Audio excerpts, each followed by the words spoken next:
રાજકોટના મોરબી રોડ પર ગૌરીદોડ ગામમાં વિદેશી વિદ્યાર્થીઓ અને ગ્રામજનો વચ્ચેના વિવાદમાં પોલીસે કર્યો ખુલાસો। વિદેશી વિદ્યાર્થીને એક યુવક સાથે બાઇક સાઇડમાં લેવા મુદ્દે બોલાચાલી થઈ હતી, જેને લઈને 10 જેટલા આફ્રિકન સામે 25 જેટલા ગ્રામજનોનું ટોળું એકત્રિત થતા મામલો ગરમાયો હતો। ગૌરીદોડ ગામમાં સ્થિતિ નિયંત્રણમાં છે, જો કે બંને પક્ષે પોલીસ ફરિયાદ થઈ નથી। તો રાજકોટમાં ગૌરીદોડ ગામમાં વિવાદનો મામલો, વિવાદ મામલે પોલીસનો ખુલાસો। વિદેશી વિદ્યાર્થીની યુવક સાથે બબાલ થઈ હતી।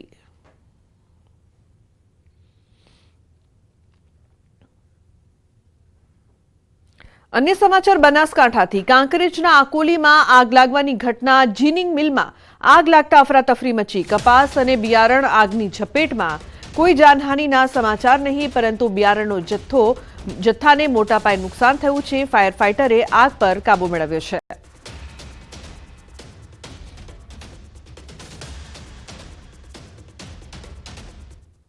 અને મહત્વપૂર્ણ સમાચારની વાત કરીએ તો નવા વર્ષે ગુજરાતને મળશે નવા ભાજપ અધ્યક્ષ। બીજેપીના સંગઠન સ્તરે મોટી ફેરબદલીની તૈયારી થઈ રહી છે। 7 રાજ્યોના અધ્યક્ષ બદલાશે, તો રાષ્ટ્રીય અધ્યક્ષ અંગે પણ આવશે નિર્ણય। ભાજપમાં ટૂંક સમયમાં સંગઠન સ્તરે મોટો ફેરબદલ થવાના સંકેત। ફેબ્રુઆરીના પહેલા સપ્તાહમાં નવા રાષ્ટ્રીય અધ્યક્ષ મળી શકે છે। મધ્યપ્રદેશ, મહારાષ્ટ્ર, ઉત્તર પ્રદેશ, ગુજરાત, પશ્ચિમ બંગાળ, જમ્મુ કાશ્મીર અને ઝારખંડમાં 15 જાન્યુઆરી સુધીમાં પ્રદેશ અધ્યક્ષ બદલાશે। તો સંગઠનાત્મક ચૂંટણીને લઈને દિલ્હીમાં પાર્ટીની બેઠક યોજાઈ હતી। સંવાદદાતા ગૌતમ જોડાયા છે ફોન લાઈન પર વધુ માહિતી આપવા માટે। ગૌતમ, 7 રાજ્યોના અધ્યક્ષ બદલાશે, સાથે સાથે ગુજરાતના પણ શું અપડેટ?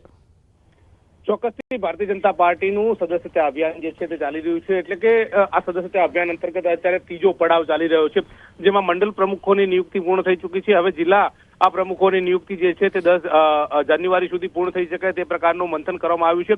એટલે કે 10 જાન્યુઆરી બાદ પ્રદેશ પ્રમુખ મુદ્દે મોવડી મંડળ જે છે તે નિર્ણય લેશે। એટલે કે કેન્દ્રીય નેતૃત્વ જે છે, રાષ્ટ્રીય નેતૃત્વ જે છે ભારતીય જનતા પાર્ટીનું, તે પ્રદેશ પ્રમુખો અંતર્ગત વિચારણા કરશે। સેન્સ પ્રક્રિયા જે છે તે હાથ ધરશે। નિરીક્ષકો જે છે તે પણ ગ્રાઉન્ડમાં જશે અને ત્યારબાદ પ્રદેશ પ્રમુખ કોણ તે મુદ્દે મંથન કરવામાં આવશે।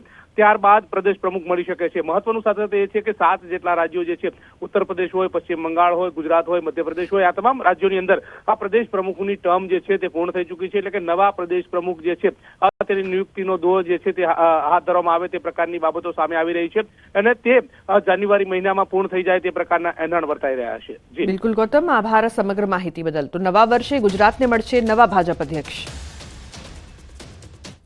કેન્દ્રીય ગૃહમંત્રી અમિત શાહ ગુજરાત મુલાકાતે। વલસાડમાં વાર્ષિક ઉત્સવમાં હાજરી આપશે। ધરમપુરમાં શ્રીમદ રાજચંદ્ર મિશનના ઉત્સવમાં હાજરી આપશે।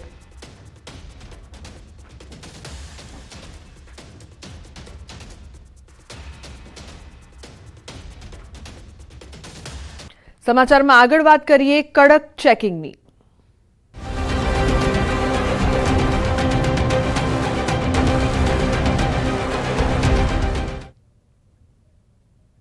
તો 31 પહેલા અમદાવાદ પોલીસ એલર્ટ મોડમાં છે। અમદાવાદ પોલીસ દ્વારા શહેરમાં કોમ્બિંગ હાથ ધરવામાં આવ્યું છે, ત્યારે અમરાઈવાડી પોલીસ સ્ટેશન વિસ્તારમાં પોલીસ દ્વારા કોમ્બિંગ હાથ ધરાયું। કોમ્બિંગમાં અમરાઈવાડી પોલીસ સહિત ઉચ્ચ અધિકારીઓ પણ કોમ્બિંગમાં જોડાયા હતા, જેમાં પોલીસ દ્વારા શંકાસ્પદ ઘરોમાં જઈને ચેકિંગ હાથ ધરવામાં આવી। 31 ડિસેમ્બર પહેલા સ્થાનિક પોલીસ દ્વારા શહેરમાં કાયદો અને વ્યવસ્થાની સ્થિતિ જળવાઈ રહે તે માટે પ્રયાસ હાથ ધરવામાં આવ્યો છે। તો આ તરફ વડોદરા પોલીસ પણ સતર્ક થઈ ગઈ છે। ઝોન 2 ના ડીસીપી અભય સોની દ્વારા ઓચિંતું ચેકિંગ। નવલખી મેદાનની અવાવરૂ જગ્યામાં ચેકિંગ કરવામાં આવ્યું। અવાવરૂ જગ્યામાં અનેક વાહનોનું ચેકિંગ કરાયું। તો રાવપુરા પોલીસનું નવલખી મેદાનમાં સતત પેટ્રોલિંગ થઈ રહ્યું છે।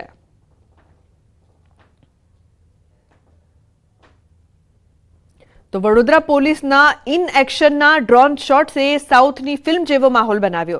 31માં પોલીસની તૈયારી અંગે વડોદરા પોલીસ કમિશનરે કહ્યું, નવા વર્ષની શાંતિપૂર્ણ માહોલમાં ઉજવણી થાય તે માટે પોલીસ છેલ્લા 1 અઠવાડિયાથી પૂર્વ તૈયારી કરી રહી છે। વધુમાં કહ્યું કે શહેરમાં 250થી વધુ બ્રેથ એનાલાઇઝર મશીનથી પોલીસ ચેકિંગ કરશે। તો એનડીપીએસ ડિટેક્શન કિટનો ઉપયોગ કરીને પોલીસ ડ્રગ્સ લેનારને પણ પકડી પાડશે। સલાઈવાનું સેમ્પલ લઈ ઓન ધ સ્પોટ પકડી પાડશે. વડોદરા પોલીસ કમિશનરે શહેર પોલીસને આજથી જુદા જુદા વિસ્તારમાં ચેકિંગ કરવા આદેશ આપ્યા છે. तो अपना मोबिलिटी, अपना communication equipments, law and order maintenance and enforcement माटेના સાધનો સાથે સાથે બ્રેથ એનાલાઇઝર અને ડ્રગ એનાલાઇઝ કિટ સાથે શહેર પોલીસ સુસજ્જિત થઈને 31 ડિસેમ્બરના જે કાર્યક્રમ છે અને એક સુરક્ષિત માહોલમાં સંપન્ન કરવા માટે સુસજ્જિત બનીને ઉતરી છે. તો વડોદરામાં એસએમસીની ટીમ પર હુમલાના ત્રણેય આરોપીના 3 દિવસના રિમાન્ડ મંજૂર કરાયા છે. દરજીપુરામાં દરોડા પાડવા ગયેલી એસએમસીની ટીમ પર હુમલો કરાયો હતો. કારેલીબાગ પોલીસે સમગ્ર મામલે ફિરોઝ અલ્તાફ અને રતનસિંહ સોઢાની ધરપકડ કરી હતી. મહત્વનું છે કે નામચીન બુટલેગર ઝુબેર શફીક મેમણે દમણથી દારૂ ભરેલું કન્ટેનર મંગાવ્યું હતું. કન્ટેનરની તલાશી લેતા બોગસ નંબર પ્લેટ મળી આવી હતી. પોલીસે દારૂ, ફોર્ચ્યુનર કાર સહિત 62 લાખથી વધુનો મુદ્દામાલ કબજે કર્યો છે. એસએમસીના દરોડા દરમિયાન બુટલેગર અને તેના સાગરીતો દ્વારા પથ્થરમારો કરાયો હતો. અન્ય સમાચાર સુરેન્દ્રનગરથી ચોટીલાના ખાટડી ગામે એસએમસીના દરોડા, દેશી દારૂની ભઠ્ઠી સહિતનો મુદ્દામાલ પકડાયો. ખાટડી ગામની સીમમાં ઝડપાયા છે 2 લોકો. 93,000ની કિંમતનો 465 લીટર દેશી દારૂ ઝડપાયો છે. 25,000ની કિંમતનો 1,000 લીટર દેશી દારૂ બનાવવાનો આથો પણ જપ્ત કરાયો છે. 2 pickup van, boiler, plastic barrel, પાણીનો પંપ સહિતનો મુદ્દામાલ કબજે કરવામાં આવ્યો છે. તો સ્થાનિક પોલીસને અંધારામાં રાખી એસએમસી ટીમે રેડ કરી છે. પોલીસની કામગીરી સામે અનેક સવાલ ઉઠ્યા. તો બીજી તરફ નવસારી પોલીસે પણ એલર્ટ મોડ પર છે. જિલ્લામાં વિવિધ જગ્યાએ પોલીસ ચેકપોઇન્ટ બનાવવામાં આવ્યા છે. જિલ્લા પોલીસ દ્વારા વિવિધ જગ્યાએ બ્રેથ એનાલાઇઝર સાથે વાહન ચાલકોનું ચેકિંગ હાથ ધરાયું છે. જિલ્લા પોલીસ 1 જાન્યુઆરી સુધી આ પ્રકારે જિલ્લાના વિવિધ સ્થળોએ કડક ચેકિંગ હાથ ધરશે.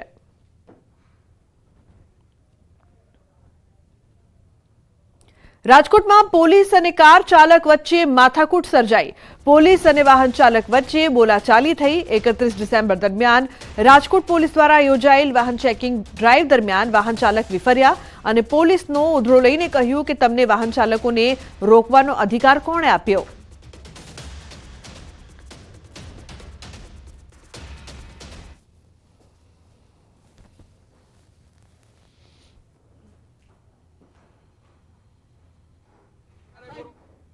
એણે કીધું ન હાલે, તમને કોને પાવર થાય?